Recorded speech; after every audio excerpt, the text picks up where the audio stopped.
Hello and welcome to yet another exciting episode of Road Ahead Talks, powered by Jio Events and knowledge partner Sciative. We price right. In today's episode, we have with us Dr. Danilo Zatta, one of the world's leading advisors and thought leaders in the field of pricing and top line executive.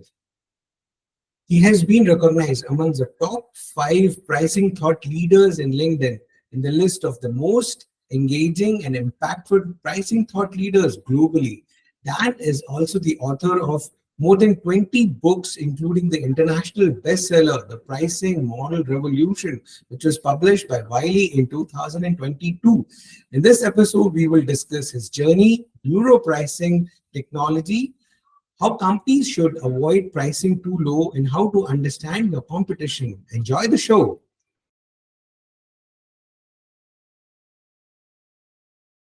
Welcome, Dan, to our show, Roadhead Talks. And it's great to have you as a guest today with such an accomplished track record in pricing domain. You have a wealth of knowledge for our audience today. Thank you very much for having me. I'm super happy to be joining you today. Let me get started with understanding your journey in the area of pricing. Can you tell our audience how it all started? You first got your MBA from INSEAD and then you continued into your PhD program where you concentrated on pricing and revenue management. For a lot of people, MBA is a full stop to their education journey, but you found something fascinating in pricing and revenue management. Can you tell our audience what got you interested here? Absolutely. So let me reveal to you what I learned during my INSEAD MBA. That the real meaning of MBA is not a Master of Business Administration, but mediocre but arrogant. So I hope that this is not relevant for me.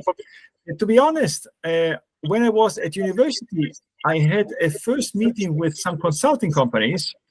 And this was the time where I started getting passionate about consulting. And then in my early years as a young consultant, I was a generalist. This means I was working on cost cutting, on process optimization, on sales, on growth, a lot of topics. And then I discovered that the top line topics are the ones that are most fun. Because when you're cost cutting, you leave a lot of trouble behind and people are sad and it's a difficult and tense situation. When you work on top line, you always leave friends behind. You help companies grow, become more profitable. So I decided to focus more and more in my career on this type of assignments. And then I developed my passion. When I was at INSEAD during the MBA, I was then taking elective in pricing and revenue management. And this was then also the topic of my PhD that I wanted to deep dive, how to apply revenue management both in service industries, but also in manufacturing industries. And so after one project after the other, became more and more into the topic. And this was then the journey that brought me to pricing. Wow, that's a fantastic journey. So instead of focusing on cost cutting, you shifted gears and you started focusing on how can I grow the top line. And that's such a wise thought. So create new opportunities for the business through pricing. That's wonderful. You have talked a lot about neuro pricing. I think this concept is amazing. Can you share with our audience what exactly is neuro pricing and why should companies be worried about this? And what do they need to do to get started with this? Sure.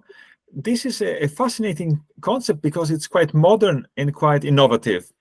The question behind is what is the willingness to pay of customers? How can we monetize the value that they see? And we all know that there are different ways to monetize value by understanding how to extract value from the market. This can be the classical surveys where you do direct questioning. However, with direct questioning, the problem is that sometimes customers are not telling the truth. They know that you want to understand the evaluation, so they will not reveal their real intentions. So indirect questioning is then something that is more relevant. Just think about conjoints and the likes. And in this case, you are suggesting a number of value drivers and also price, and then you can understand what the weight of each of these elements that drives a decision is. With neuropricing, we go even one step ahead. We are not asking questions any longer. We are directly looking into the brain to understand how is the brain reacting. So these experiments lead to very innovative insights and are used, for example, in consumer goods industries to understand how customers are reacting to different price points. So you are monitoring brain activity. So do we have to put customers under scanners and we show them products and we figure out what part of the brain is getting more activity? Am I thinking in the right direction? Absolutely, you got it. And exactly this is the right direction. It looks a bit like in the movie Back to the Future or in some futuristic movies where you put strange heads on your head that measure brain movements and draw conclusions on price elasticities and willingness to pay. And this provides innovative insights. It might be a bit more time requiring than other methodologies where you do just the questioning over the phone because you have to invite people to the lab, but the insights are very solid. Absolutely. Now, this seems to be opening up a complete new data stream that businesses have not seen in the past, right? Now, when you have new data streams, you're also opening the field and opening up opportunities for new insights beyond what you went looking for. And those are the ones that give you aha moments that, hey, this was something I was not even looking for. And boom, here is an amazing insight, which is going to give me 5x more growth than what I thought. So, can you share some such examples where businesses learned something unique, something different than what they did not even imagine when they undertook such neuro pricing studies? Yeah, I always find it fascinating to learn more about the data. This applies to neuropricing, but also to other ways of collecting data. I deep dive the concept of neuropricing in the book called The Pricing Model Revolution, where you also find a chapter, for example, on AI-based pricing, because here the same principle that you just illustrated applies. You're looking into data. You have an algorithm that creates patterns and understands and tries to develop a number of analyses and then drawing conclusions. So we are doing this both in B2B and B2C, understanding, for example, in B2C, how to optimize promotions. So which promotions do work, which one shall we kill, and how can we focus on the ones that are having the highest uplift. Or you can apply it, for example, in B2B by understanding which is the discount that I really need to sell this product. And sometimes you discover things that you would never have thought, because much lower discount than what you applied would be sufficient to get the sales completed. So, insights around how customers will interact with different products, with different promotions, possibly even different customer segments, and how they are going to interact with your products and with your promotions. And finally, what should be the end customer pricing? Wow, that's such a powerful mechanism. So, a question that automatically comes to my mind in this particular scenario is, uh, see, this study is done at a point of time where customer choice set is limited to what they have experienced it at that point of time. Right now, as months progress, new products get launched, uh, and their behaviors will change. So, if a company is taking up neuro pricing approach, will they need to keep repeating this exercise every few months, every few quarters, possibly in different geographies? Uh, how easy is it for them to adopt this as part of their regular pricing approach? Well, a number of large FMCG companies, for example, established this as one of their usual sources to get insight from the market. And as you rightly pointed out, markets are very dynamic. So you need to repeat and understand and adjust. I mean, we all saw the big disruptions that Corona brought, with raw materials fluctuating, with changing willingness to pay, with inflation coming in. Of course, when we have these strong changes in the competitive and market scenarios, then we need to recalibrate and readjust our pricing approach, our pricing models, understand the willingness to pay, because this might be changing. If, however, we then face a period of stability, then we might need not to do this too often. So it really depends, and we have to use judgment in order to understand how to shed light on changing market environments. Absolutely. Now, possibly this detailed research approach can be taken up by large organizations, and you mentioned some FMCG companies do this on a periodic basis. What about small companies? If they have to do scientific pricing, uh, what should they do? Yeah, usually smaller companies focus then on the big innovative products, the new launches. So the key activities where they really want to get pricing right, maybe because they are having an innovative service offering, a new product, something that is a big game changer for them. In this case, you want to make sure that you have a full understanding also of what customers are valuing. And best-in-class companies, even the smaller ones, they do not only limit themselves to target costing when they develop a new product, but they also do target pricing, so that they understand, when I have this offer in the market, how will I price it? And for such an exercise, it's useful. And then when you have it on the market, maybe you just need to calibrate it, and you can also use conventional research to avoid investing too much in terms of time and resources. But if it's an important launch, then it's better to invest something to also cover the understanding of the market side. So, should the company first start with the product first and then decide what the price should be, which seems to be opposite to what many pricing experts have said, that you first look at what price you want to have and then design a product according to that? Well, we usually start with the need. So what is the need of the customer? And what is driving then value for this need and our solution? So by understanding the needs and how we would cover this need and serve the needs, and what elements of our offer are generating value, this is usually the best starting base to capture this value with a pricing which is aligned to the value.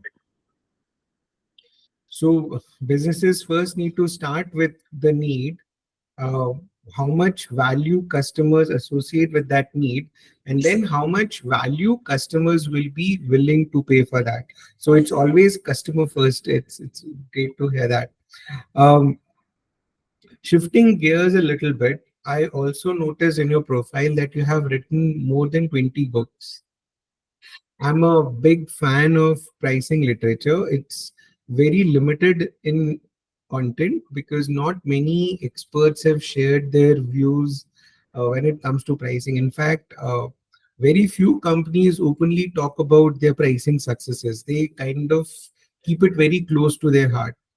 Like companies will be very gung ho about their supply chain innovations, their customer relationship management innovations, their digital marketing innovations, but they don't talk about pricing at all. Or even if they talk, they give a very sketchy picture of how they are doing, bringing pricing excellence in their work. And you have contributed a wealth of knowledge through your contributions in the pricing literature. Now, if you have to recommend one specific book to our audience who are business leaders in their respective areas, which book would you recommend to them and why? Well, that's a great question. It depends a bit on the audience, but if you would wake me at night and ask me this question, I would say the 10 Rules of Highly Effective Pricing.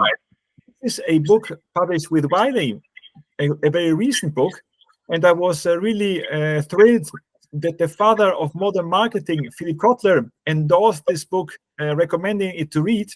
And it tells you the story of how to transform your pricing in your corporation from a traditional way of pricing to a very innovative way of pricing, where the CEO is leading this topic, and you're making sure that you are increasing your profits above the average of your industry. There you will find 10 tips, 10 rules, 10 hints on how to do this. Do you want to share a couple of hints with our audience? Absolutely. Let's start with the chapter number 1. The first thing is to make pricing a CEO priority. So if the top is convinced the pricing is a good thing, then you as a pricing manager will have a pleasant life in this corporation. So it's one of the tasks of the pricing managers is really to understand how can we explain to the board the value and the importance of this lever, because there are only 3 profit levers: price, volume, and cost. And of these 3, price is not only the strongest, it's also the quickest lever. And CEOs who understand this embark in the journey and steer the company according to pricing. Let me give you one example. We know what happened in 2008. The crisis on a global basis came from Lehman Brothers, and a lot of pain in many industries who saw a crisis situation. However, companies reacted in a very different way. One company that had a CEO focused on pricing, where pricing was his priority, was the premium car producer Porsche. There, the CEO, called Wendelin Wiedeking, said, pricing is my priority. When demand goes down, as in that case, I am not lowering prices, I am reducing my offering. So I will always have less than demand. Like this, I protect the value of used cars, and I can keep high prices. The reaction of other players in the industry, like General Motors, was the opposite. Richard Wagoner there, the CEO, said, when demand goes down, I have the monster behind me. The monster is the production plant. I prefer to reduce prices and keep the monster at full capacity. What happened? GM needed to file for Chapter 11. They went bust. And Porsche kept a very steady and high profitability.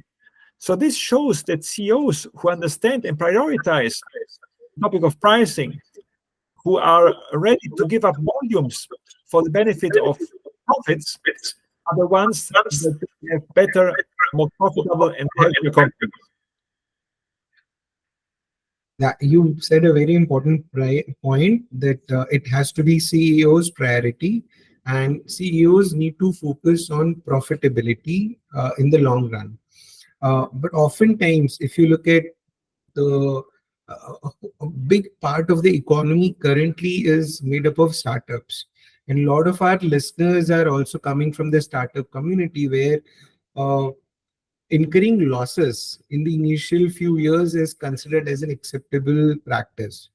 While I don't subscribe to it, when I'm running my own startup, we don't believe in incurring losses. But there are many in the audience who would give you lots of reasons why loss making is an okay thing for a startup. In context of prioritizing pricing at the leadership level, what advice will you have for these startup founders who have amazing products, amazing vision of how they want to capture the market, who are possibly aggressively taking a price skimming approach, underpricing themselves in the hope of securing big market share? Any advice you will have for them? Absolutely.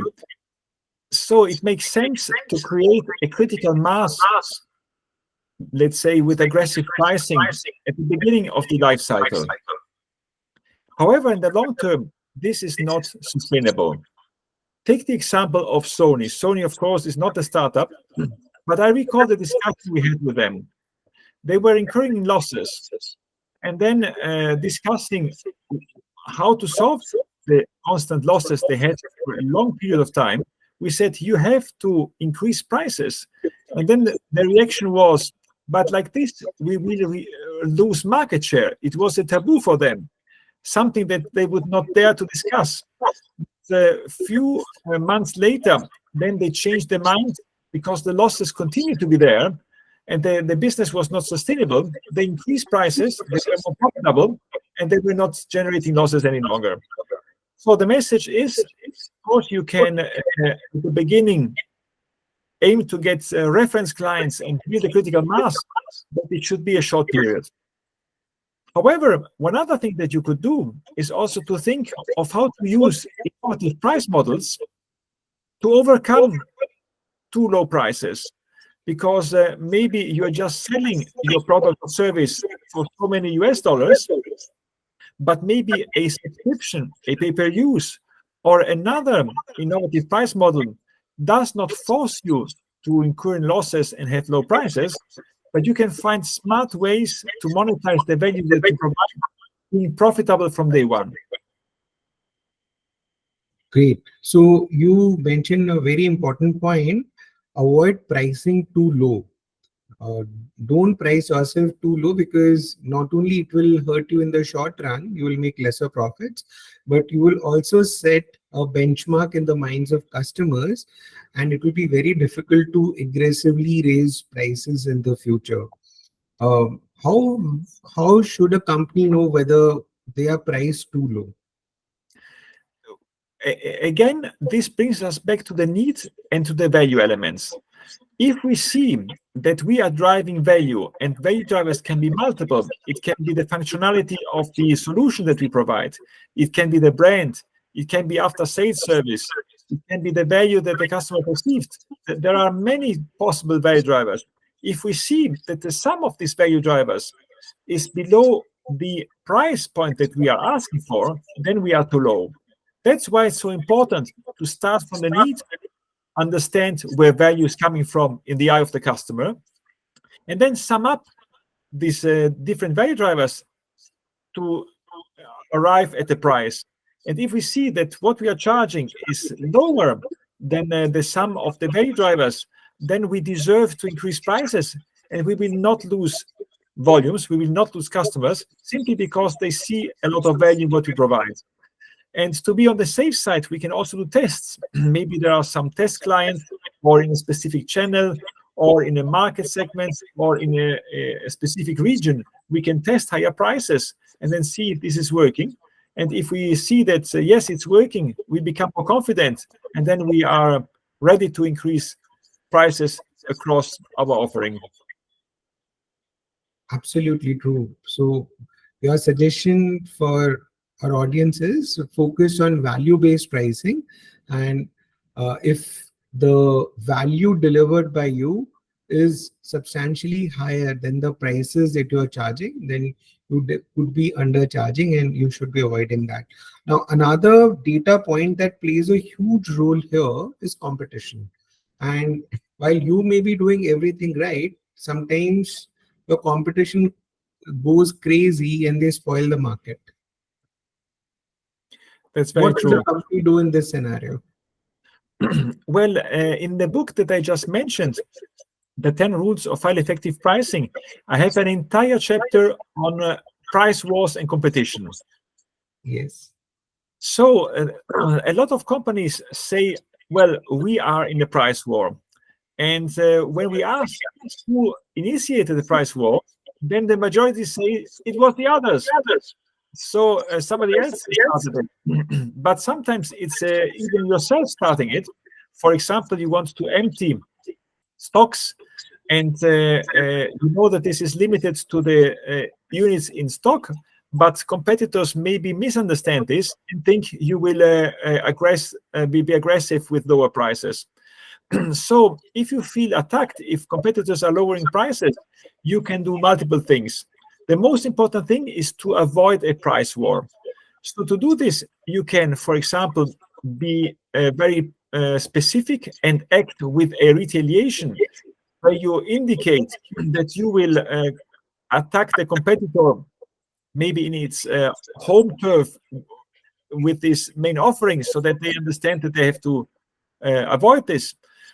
Or you will do some price signaling. You will indicate to the markets I'm doing now a price reduction. It will be temporary and it will be limited only to these products so that everybody knows it will be soon over. There is no price war. Or you do nothing and you expect that you will lose the customers that are more price sensitive and less important, but you will keep the ones that are loyal and appreciate the value that you are selling and avoid the price. That's a wonderful suggestion. Customers you are likely to lose during price wars. These are possibly the most price sensitive customers, and they were never yours to claim to begin with because they were not product shoppers, those were price shoppers. And Exactly. today you possibly offered low price, and therefore they were with you. Tomorrow somebody else will offer low price, they will jump to them. Uh, Now, see, you also mentioned keep a track of competition and signal to the competition that you will be ready to match them or beat them if need arises. So this threat of price war itself may deter competition from doing that. Now, see, as the markets are opening up and new startups are coming up, every day there are hundreds of new startups that are coming up in multiple industries. Uh, and the reach of these startups is going beyond country boundaries, and pretty much all startups are everywhere now. So your competition is also a floating target. You possibly 20 years or maybe 5 years back, you knew who your competition exactly was and what were you competing on, what value you are providing better than your competition. But now you have so many different competitors, each with different strengths, and you have your loyal base of customers. How can companies use technology in this kind of an era to stay relevant in the market, to grow and prosper? Yeah, that's a very good, Any role good for question. technology here? Yeah, well, technology is something that is fascinating because with technology, and this brings us back, for example, to artificial intelligence, you can understand from customer panels and communities what are features that they appreciate, in which direction they are going, what are trends, what are preferences. So you can elaborate and extract a lot from different sources that are publicly available and understand in which direction is the journey going. And this means that if you do this, you will have an advantage in anticipating some trends, preference, needs, maybe ahead of your competition. And then you will see what is my next best alternative and how can I better meet this new trend or this new need that is now evident in the market. And if we are able to, on one side, anticipate this need and this trend, and then be better in selling this, we can also command a higher price because we always need to keep in mind we can only have high prices if we deliver a high value. If there is no value, if products or solutions are all the same, then of course only a low price is winning. And then we need to have a revenue model or a business model that is geared to offer the lowest possible price because we have the lowest possible cost. But if we manage to have higher value, then our higher prices are also sustainable. That's wonderful tips for our audience. Um, so companies can use technology to identify trends in the market, how preferences are changing, understand what the next best alternatives are, and if you have a cost advantage, then yes, it may make sense for you to go with low prices and try to capture bigger market. But even in that scenario, it's important to understand what's the value you're delivering to the customer and are you charging according to that or not. These are some amazing, wonderful tips. Uh, Now, one scenario we often deal with in terms of technology adoption is majority of the companies want to adopt technology. They are spending huge amount of money in setting up their data lakes, data warehouses. They're setting up teams of data scientists, teams of data analysts. But when you look at their decision processes, those are still very orthodox approaches. They are still using rules of thumbs. One quote that you hear very often is, if it has worked in the past, let's use it. Let's continue to use it. Let's not fix it if it's not broken. How do you deal with that mindset? How do you bring about that change? You have provided your services to huge number of organizations, taking them on their digital innovation journeys. What has worked for you?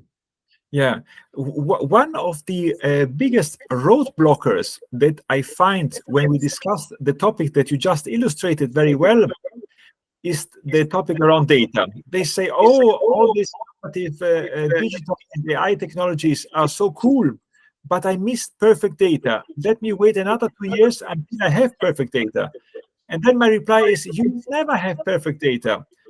The best thing is to start now, identify a use case, and scale then quickly so that you can test it, pilot it, and when you see that it's working, you will roll it out. And the nice thing about all this modern technology, you can close data gaps, you can improve data quality by using these pilots and by generating data with AI and collecting then also data from your pilot. So this is the best basis. Then you see if this specific use case is paying back, and you can make it solid by testing this. Wow, what a wonderful tip. Well, thank you so much, Dan, for sharing with our audience tips on how to bring pricing excellence in their pricing processes, uh, how they need to look at digital transformation in their organizations when they're adopting new technologies for pricing, and most importantly, telling our audience about this amazing area of neuro pricing.